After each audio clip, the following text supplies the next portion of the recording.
The airlock opened with a slow hiss. Captain Ross stepped onto the alien soil. Behind him walked 5 other humans, 2 soldiers, 1 scientist, and 2 diplomats. They had come to make peace, to build friendship with a newly discovered alien race. The planet was called Zeralia, and its people were strange but beautiful. Tall, smooth-skinned, and glowing faintly in the sunlight. But nothing could prepare the humans for what happened next. Lined up along the walkway were dozens of alien women. They stood still, silent, and smiling politely. Their dresses were long, flowing, and shimmered like liquid glass. Ross nodded to his team and stepped forward, but then it happened. One by one, the alien women reached for the sides of their dresses and lifted them. It was quick, smooth, and clearly rehearsed. They held the dresses high for a few seconds, just enough to shock every human present. Then they dropped them back down and stood straight again. Smiling, Captain Ross blinked.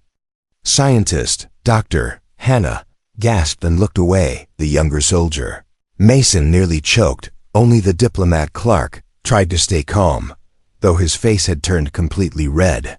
"What was that?" Mason whispered, trying not to laugh. Ross didn't answer. He was frozen, trying to process what had just happened. Had they just... Another line of alien women appeared, this time even closer, and again. Lift, hold, drop. All of them looking pleased afterward. No one said a word. The human team was now surrounded by flashing dresses, glowing eyes, and awkward silence. Dr. Hannah finally pulled out her translator device. She pointed it at one of the aliens and asked, "What does that gesture mean? Why did you lift your dress?" The alien tilted her head and answered in a soft, melodic voice, "It is our custom, our way to say hello with deep honor and purity." The translator repeated the words out loud. Clark scratched his head. "Honor? Purity? They think it's respectful?" He whispered to Ross. Ross nodded slowly, still in shock. I think they believe it's polite." Suddenly, a loud cheer came from the alien crowd. A high-ranking alien woman stepped forward. Dressed in golden robes, she was taller than the others and carried a staff with a glowing crystal. She looked directly at Ross and smiled brightly. "Human Captain," she said, "we welcome you with full heart and sacred showing." And with a slow motion, she lifted her robe higher than all the others. The human team nearly fainted. Clark accidentally dropped his datapad. Mason looked like he was about to run back to the ship. Only Ross stood still, his face blank, his brain on fire. He managed a small bow and forced a smile. "Thank you for your sacred showing," he said carefully. The alien queen looked delighted. "You honor us by receiving," she replied behind her. The alien women clapped softly with their fingers spread wide. Another strange gesture. It looked like applause, but slower. As the team moved forward, more and more alien females performed the gesture. The path to the diplomatic building was now a parade of lifted dresses. The humans walked stiffly, unsure where to look. Their boots clicked nervously on the crystal walkway. Inside the building, the mood remained strange. The chairs were soft and warm. The table was glowing from within, and the walls had floating shapes that changed color with emotion. But no one talked about the dress-lifting incident. Not yet. Mason leaned over to Clark and whispered, "Should we tell them that Earth doesn't do this kind of greeting?" Clark sighed. "I think they already noticed our faces." Dr. Hannah was taking notes furiously. This could be the most bizarre cultural misunderstanding in First Contact history. She mumbled. Ross looked around the table and said quietly, "No one laughs, no one panics. We came here for peace, remember that." Just then, another alien female entered the room. She was young, possibly teenage by alien standards. She walked directly to the human soldier Mason, stood in front of him, and lifted her dress slowly, carefully, with a nervous smile. Mason's face turned completely red, his eyes wide, hands in the air like he was being arrested. I don't know what to do," he said. But the alien girl simply bowed her head and said, "Will you accept me?" Everyone in the room froze. Ross stood up immediately. "Mason, don't say anything. Let's figure this out." But it was too late. The alien girl was now kneeling in front of Mason. The gesture, the tone, the posture.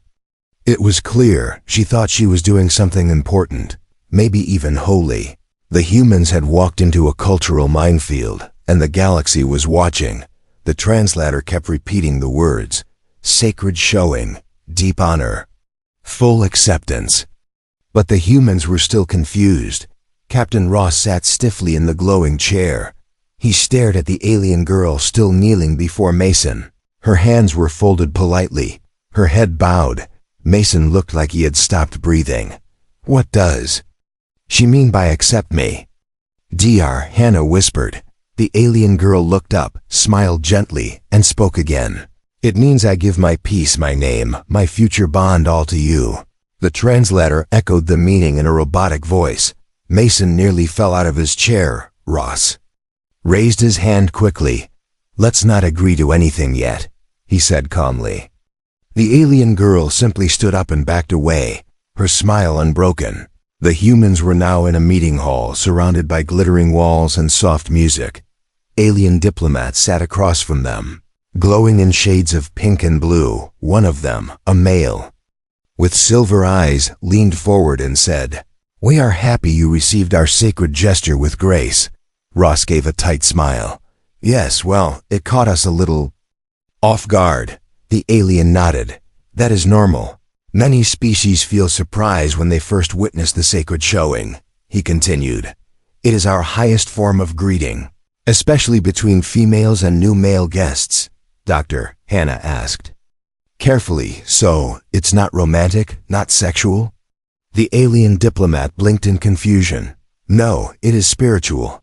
Respectful. The showing means I come with truth and no weapon." Clark leaned toward Hannah, whispering, "So, basically, it's like a trust gesture, but in the most awkward way possible." Hannah scribbled in her notebook, "Cultural anthropology will have a field day with this." Back on the human ship, the crew was already buzzing with rumors, clips of the welcoming ceremony had been recorded. Some humans thought it was a prank, others were offended. One video showed the alien queen lifting her dress with soft sparkles playing in the background. It had already gone viral, the title. "First Contact, Gone Wild?" Earth Command sent an urgent message to the ambassador's team. "Proceed with caution. Do not insult their customs, but avoid any accidental bonding."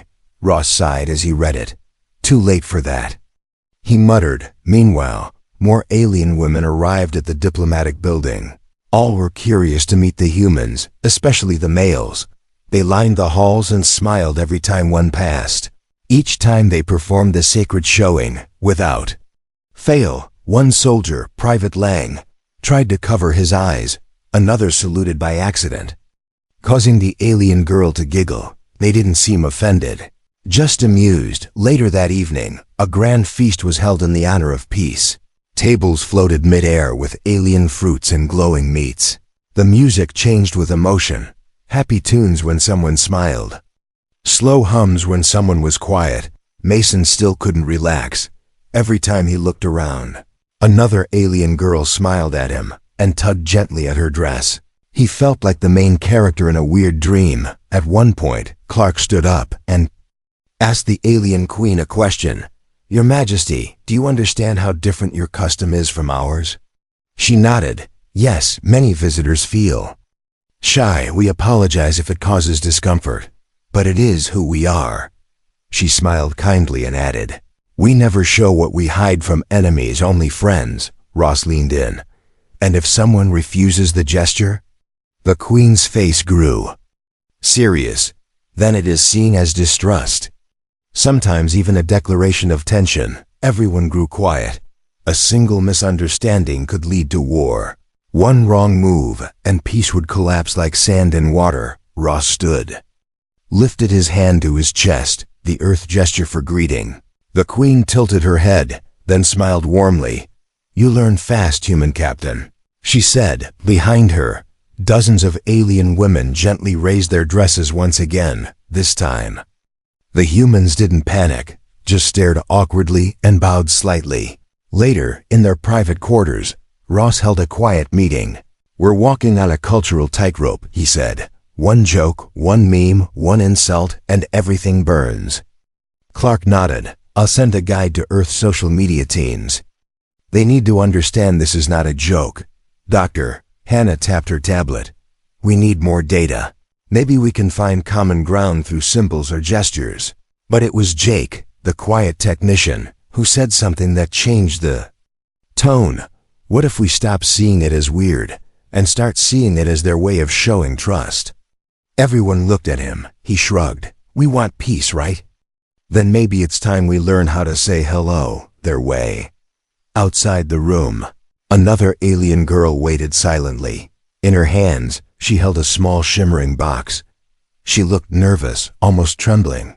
As the door opened, she looked up at Jake and whispered, "This is my family's gift. I hope you will accept my second showing." Jake didn't laugh, didn't panic. He simply stepped forward and said, "Then show me how to return it properly." The aliens began to see something new, a human, truly willing to understand. Jake stood still. The alien girl, named Lyra, held out the glowing box in her hands. Inside it was a smooth crystal, swirling with soft blue light. "This is my second showing," she said again, her voice soft and respectful. Jake looked around the room, unsure what to do. Captain Ross gave him a small nod. "Go ahead, son, just be careful." Jake took the box gently. As soon as he touched it, the crystal began to hum, not loud, but like a heartbeat. The alien girl smiled brightly.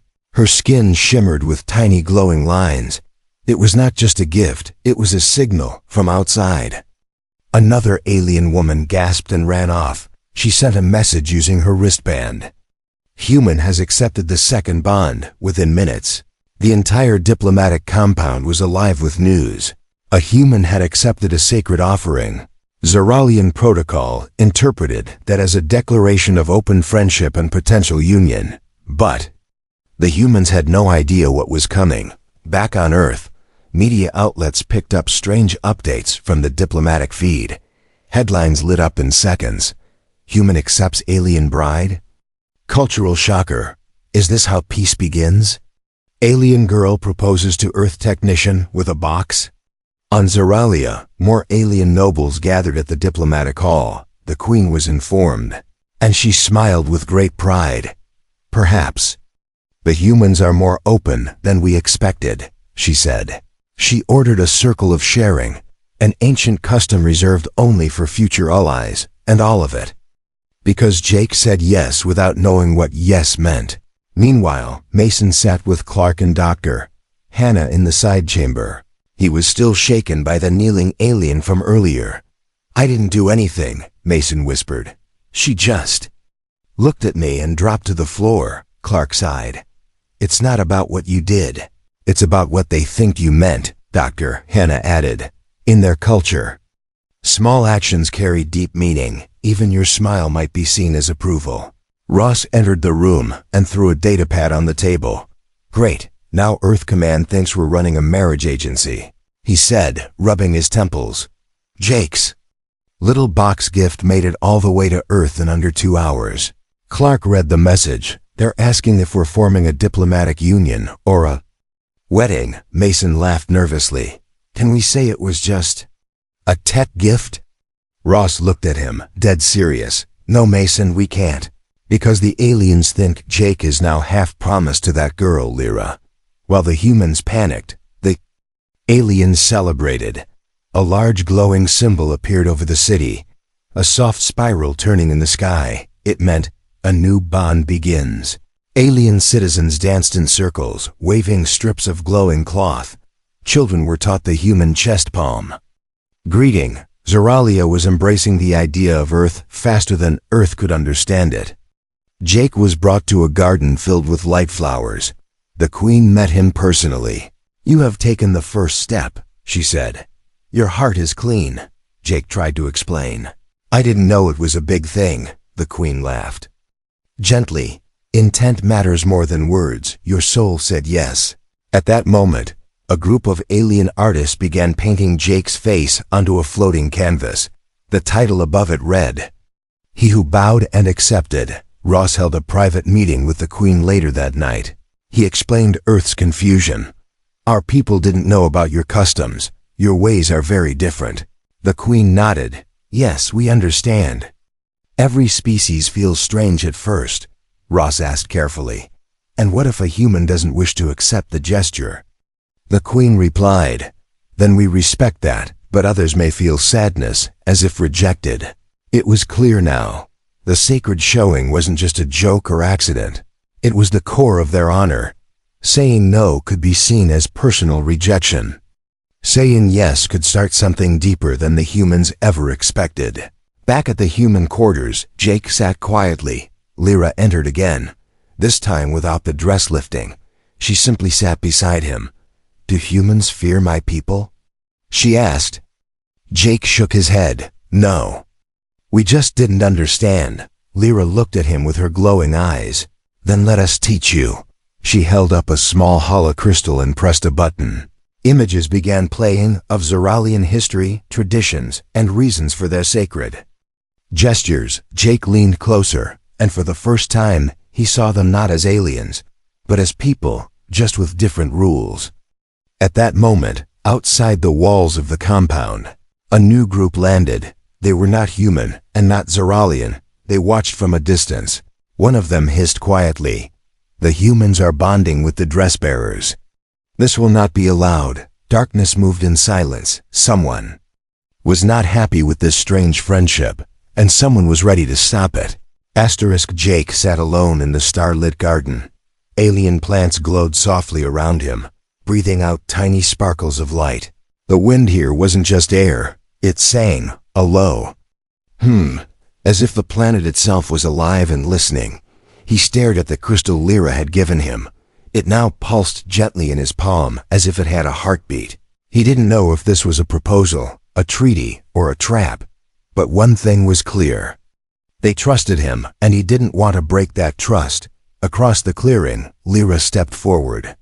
She wore a dress made of light thread, soft fibers that shimmered in colors he couldn't name. She didn't perform the sacred showing this time. Instead, she simply placed her hand over her own chest, copying the human greeting Jake had taught her. Jake smiled and did the same. No words were spoken, no translations needed. That small motion was enough, watching from a distance. The Queen and her council saw everything. One of the nobles whispered, "He understands without needing ceremony." Another nodded. "That kind of soul is rare." Back in the command center, Captain Ross was pacing. Earth Command had just sent new orders. Human representatives must avoid romantic confusion. Maintain peace only through professional action. Ross threw the datapad on the table. "Too late, Earth," he muttered. Jake just became the symbol of interspecies understanding. "Doctor," Hannah looked up from her monitor. "We're trending across 7 galactic networks," she said. Clark read out the headlines. "Human heart, alien trust. One bow that opened a galaxy. When silence met everything." While Mason was still trying to avoid alien greetings, he had already ducked behind pillars. Fake called Earth Command and pretended to be sick. But alien women kept finding him, always polite, always glowing. He groaned. "I just want to eat dinner without someone showing me their dress." The next morning, a message from the Queen was sent to all humans on Zoralia. "You are invited to the Festival of First Bonds." Ross frowned. "Festival? That sounds serious, Doctor," Hannah replied. "It's only serious if we ignore it. Otherwise, it's a chance to build true friendship." Jake was chosen to speak at the event. The aliens didn't want military leaders. They wanted the one who bowed without fear. He stood at the center of the spiral platform, surrounded by lights and floating petals. Thousands of Zoralians watched silently, and so did hidden cameras from 20 other alien species. Everyone waited for the human to speak. Jake cleared his throat. "I didn't know your customs," he said, voice steady. "But I saw your eyes, I felt your trust, and I didn't want to break it." He paused. holding up the glowing crystal. "Where I come from, peace is just a word, but here, it's a feeling. It's something you show." The alien crowd hummed in unison, a deep, emotional sound of respect. Even those who had doubted humans began to nod slowly. It wasn't perfect speech, but it was honest. And that meant everything. Lyra walked to the platform and stood beside him. She held up her own crystal. Side by side, they shined brighter, not because of science, but because of shared understanding. But not everyone smiled. From the outer orbit, cloaked ships hovered inside. Members of the Velk Dominion watched the event in silence. A tall Velk commander snarled. These Zeralians were meant to be neutral. Another hissed. And now they form bonds with humans, the unpredictable ones. The commander leaned closer to the screen. That boy, Jake. We'll make him a lesson. Later that night, Jake received a strange message.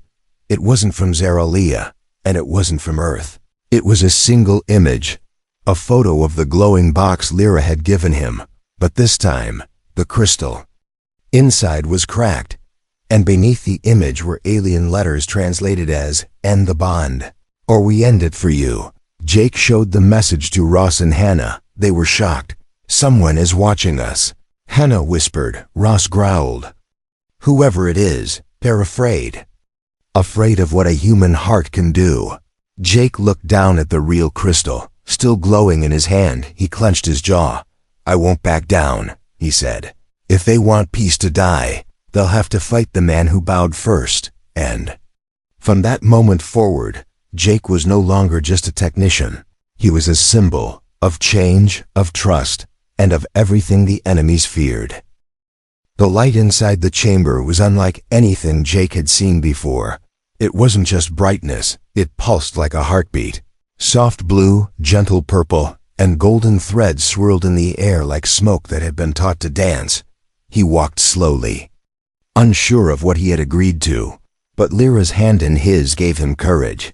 This was the ceremony of harmony, an ancient Zeralian rite, only performed when a visitor from another world was accepted not just by one, but by many, to the humans. It sounded like a gathering, maybe a cultural play, but to the Zeralians, it was sacred, a moment where hearts, minds, and gestures aligned into peace. Jake was the first outsider to ever walk into that hall, and he didn't know that many across the stars were watching him live. Rows of alien women stood on floating platforms. Each wore ceremonial robes made from light fabric. Their faces were calm, respectful, full of emotion. One by one, they stepped forward and performed the first layer of the sacred showing. It was not vulgar, not seductive, it was elegant, like a deep bow in slow motion. Jake stood tall, remembering what Ross had told him. No sudden moves, no laughter, and for the stars' sake, don't faint. He raised his hand and pressed it to his chest. The earth gesture of respect. A shimmer passed through the room. The alien women all gave a soft sigh of joy, the kind heard at a sunrise or a wedding. Outside the hall, Captain Ross, Dr. Hannah, and Clark watched through the view screen.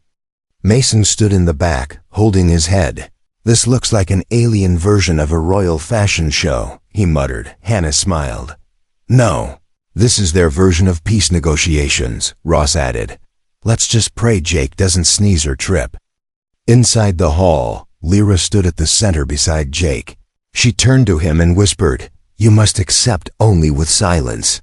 Then place your crystal in the pool." Jake nodded slowly. He stepped forward toward the mirror basin, a bowl of floating water held by pure light. He held out the crystal she had given him days ago, the one that sparked everything. Its glow pulsed brighter with every step. The moment he dropped it into the basin, the room changed. Light erupted from the basin and spread across the chamber like rivers of gold. The alien women lifted their dresses once more, this time with two hands. The second layer of the sacred showing had begun. This time, colored mist rose from beneath their robes, not real mist, but symbolic projections of their life colors. Red for passion, blue for calm, green for unity, gold for destiny. Jake didn't speak, didn't flinch. He simply bowed again, a low, honest bow that came from the heart.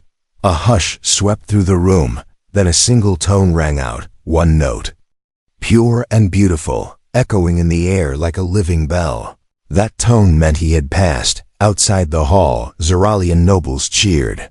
The queen smiled from her private viewing chamber. "The bond is complete," she said. "He has joined our song." Earth Command was confused by the footage. One general sent a message. "Is this still diplomacy, or is it a marriage ceremony?" Clark laughed. "Maybe it's both. Depends on which part of the galaxy you're from." But not all viewers were pleased. Deep in the dark side of Zeralia's moon, a rogue group of Vulk spies gathered. They watched Jake's bow and Lyra's smile with growing hatred. The Vulk saw unity as weakness, and a human forming deep ties with a key neutral race was a threat to their plans. "He must be removed," one hissed. "And the crystal destroyed," another added. They activated a shadow protocol, sending false messages to Earth. Lies that Jake was being manipulated, that the Zeralians were using mind tech to enslave him through emotional bonding. Back in the chamber, Jake knelt beside the basin. The crystal floated back up, now brighter, heavier, and changed. Lyra reached out and took it with both hands. She held it to her heart, then handed it back to him. "You are now one of us," she said, her voice glowing with pride. "Not by blood, but by bond." Jake smiled. "I didn't expect this when I signed up to fix communication panels." She laughed softly. "Sometimes fate picks the quiet ones." The room dimmed as the ceremony ended.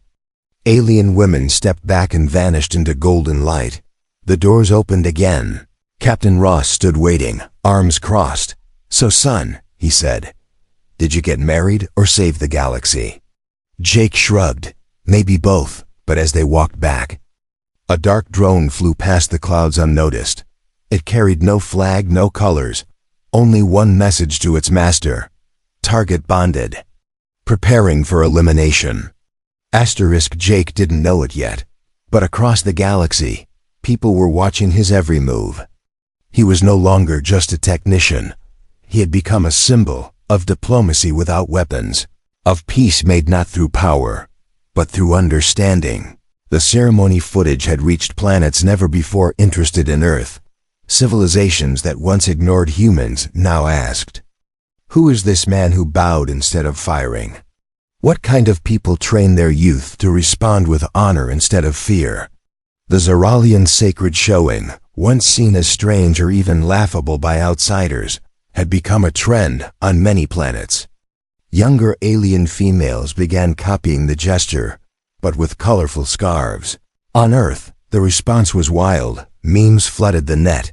"Lift it for peace" became the slogan of the month. Cartoons showed alien girls and human boys high-fiving under floating dresses. It was chaos, beautiful, hilarious, and somehow powerful. Meanwhile, Jake was busy, not with memes, but with learning. Lyra began teaching him Zeralian history. Their language was full of layers, where one word could mean 5 different things depending on the tone. Their customs were deep-rooted, based on emotional resonance rather than logic. When they greeted with the sacred showing, it wasn't just fabric, it was their way of saying, "I hide nothing from you. Not even my vulnerabilities." Jake listened, learned, and adapted. He stopped seeing the gesture as awkward, and started seeing it as courage. Ross, on the other hand, was under pressure. Earth Command had received anonymous warnings. The human technician is compromised. He may be under mind control. Zeralian bonding rituals could enslave the mind. Ross knew it was false. He'd watched Jake closely. The boy was still himself, maybe more than ever, but orders were orders. A decision was coming. Either Earth would honor the Zeralian friendship, or pull their team out completely and risk insulting the entire race. The Queen of Zeralia sent a private message to Ross. Her words were gentle, but clear. "We do not wish to take your people, only to walk beside them." Ross looked out at the glowing Zeralian horizon. He sighed. "If only Earth's leaders could see what I see." Jake was invited to speak before the Spire Council, a meeting of representatives from many neutral worlds. It was the first time a human, especially a non-officer, was allowed to speak directly to the council. He stood on a rising platform, with galaxies projected behind him. He looked nervous, but spoke from the heart. "I didn't come here to become famous," he began.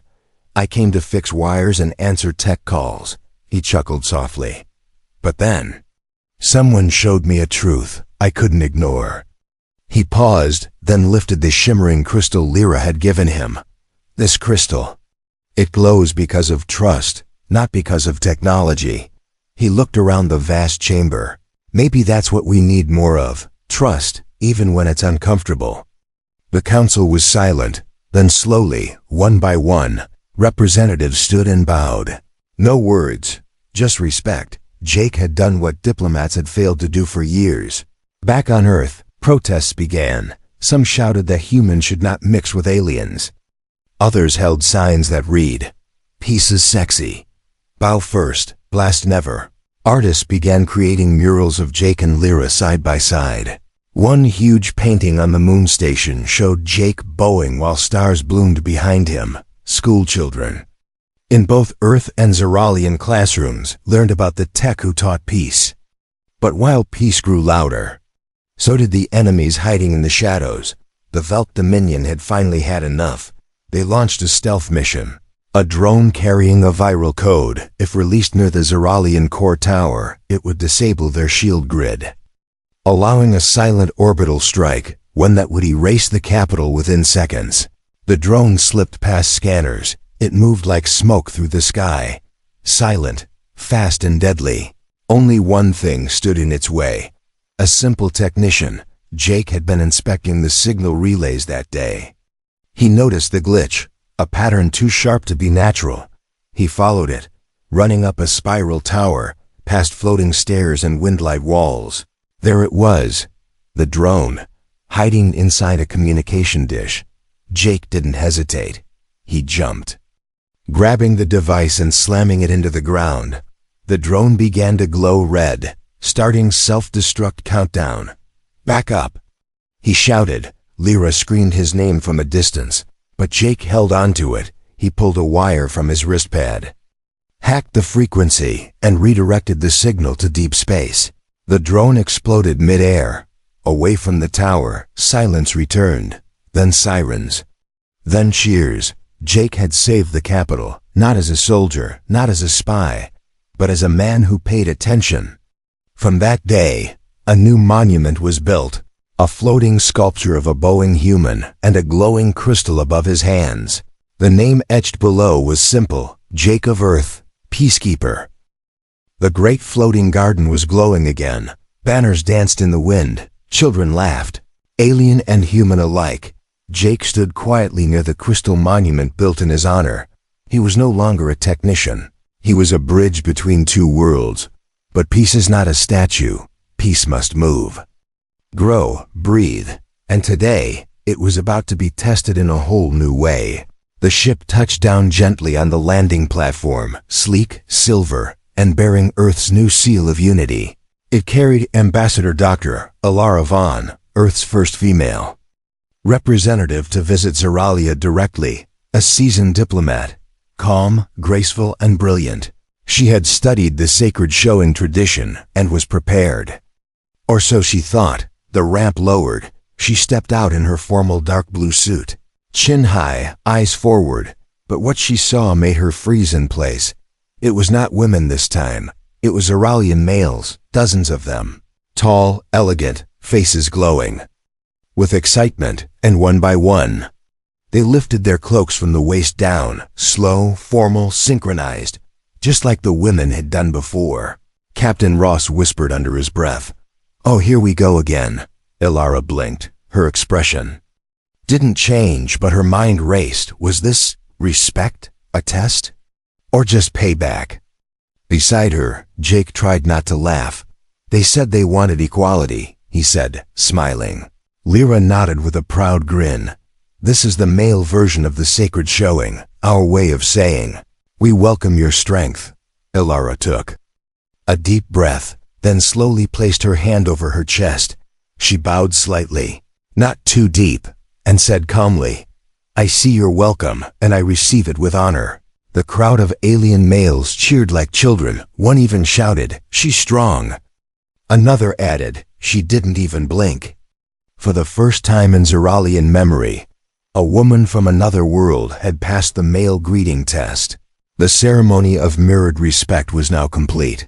News of this twist spread across the galaxy like wildfire. Social networks lit up with hashtags. Hashtag cloak lifted, hashtag sacred swap, hashtag dress up diplomacy. Artists made posters showing Alara surrounded by blushing alien men. Earth's media called her the calm queen of first contact. Alien blogs labeled her Mother of Steel Eyes. Even the Queen of Zeralia laughed when she saw the footage. "She didn't flinch. I like her," the Queen said proudly. But while the people celebrated, shadows moved again. The Velk Dominion had failed to destroy the Alliance now. They planned something worse, infiltration. They sent disguised agents posing as traitors. Each carried small devices designed to create misunderstandings. Fake messages, mixed translations, false emotional broadcasts. Their goal was simple: make humans and Zeralians doubt each other. One of the devices was planted near the Unity Garden. It began sending silent waves of confusion. Soon, misunderstandings grew. A human guard thought an alien woman insulted him. An alien child cried after hearing a phrase that sounded threatening in their language. Old fear began to return. Jake noticed it quickly. "Why are people suddenly angry again?" he asked. Lyra sensed it too. "This feels wrong." They traced the signal using Jake's old toolkit. And there it was, a small Velk emitter hidden under a flower sculpture. Jake grabbed it and crushed it underfoot. The confusion stopped instantly, but the damage had already started to ripple. Ross called an emergency meeting with Alara. "We can't let them divide us," he said. She nodded. "Then we must act fast with something undeniable." That night, on the main broadcast channel, Jake and Lyra appeared side by side. Behind them stood Alara and the alien queen. Jake spoke first. "Peace is not just handshakes, it's understanding, even when the signal is weak." Lyra added, "Someone is trying to jam our hearts, but we won't let them." Alara then said, "We propose a new tradition, one from Earth, one from Zeralia." She held up a woven sash, half blue, half silver, a symbol of Earth and Zeralian unity. "We'll wear this in place of lifting cloaks or dresses, as a sign of mutual trust." The queen stepped forward and placed one across her own shoulders. "I accept this Earth gesture," she said, "and we will call it the bond thread." From that day, the galaxy had a new sign of peace. No lifting, no panic, no confusion, just a simple, visible connection, the bond thread. And slowly, warlords, merchants, scholars, even children began wearing it. Velk plans crumbled. Their lies couldn't match what was real. Understanding, earned and defended, in the quiet of the floating garden. Jake sat with Lyra again. He looked up at the stars and whispered, "Funny, huh?